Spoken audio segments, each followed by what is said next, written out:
The 1920s were a decade of vast social, cultural, and economical change. One of the many changes that occurred from the 1920s was the creation of the 18th Amendment, otherwise known as Prohibition.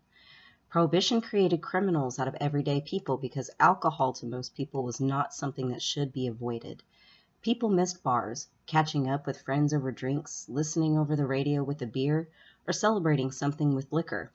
And for most Americans, this simple act turned them into a federal criminal if caught.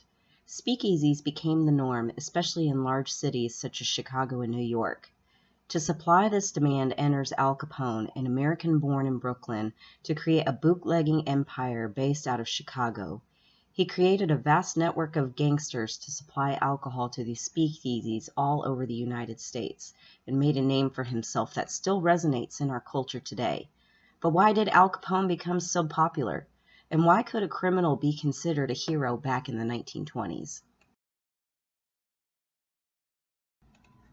The 1920s bore a vast network of media and press through magazines, radios, and newspapers.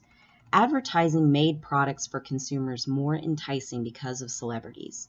Babe Ruth, Josephine Baker, Louise Brooks, and William Clark Gable and Charlie Chaplin, just to name a few, were idolized by a wide fan base due to the media attention.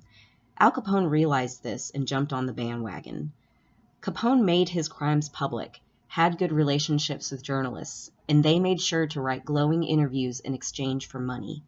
He was known to bribe journalists to allow him to edit what they were going to send to print before it went public. His celebrity idolization created an ethos among everyday people that he was not a true criminal, but rather a man who saw an opportunity and simply capitalized on it. He was even written into several presidential election ballots in the 1940s. Al Capone may have been nicknamed Public Enemy Number 1, but he knew that his image was constantly public. He dressed very well every day in expensive suits to make sure among the people, the press, and other gangsters that his empire was the most supreme.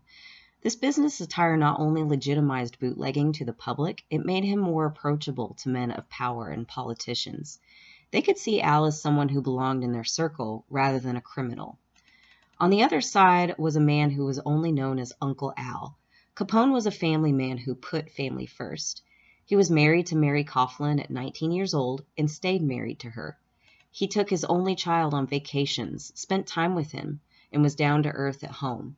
His neighbors didn't even realize he was a gangster for many years, believing he was simply a second-hand furniture dealer.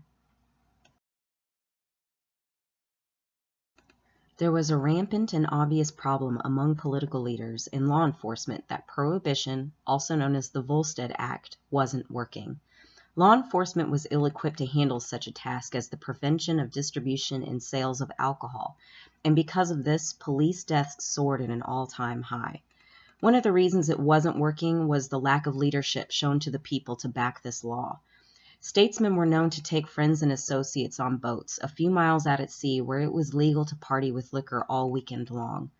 Not only did several lawmakers and politicians fund their campaigns with Al Capone's money, but they purposefully kept him out of jail in order to continue his funding. Miami was in an uproar in 1929 after Al Capone built a mansion right next door to Herbert Hoover, the President of the United States. After years of building a publicly known empire, law enforcement were never able to tack any evidence against Al Capone's bootlegging operations. Instead, the Sullivan decision of 1927 became law, imprisoning anyone who evaded taxes due to illegal income. Capone's numerous lawyers were ill-prepared to defend against this new law, and much to his surprise, they failed him. Al Capone was sent to Alcatraz State Penitentiary from 1932 to 1939 and died of late-stage syphilis in 1947 at only 48 years old. He wrote no wills and had no assets, and left his family penniless from his millions he earned during the roaring 1920s.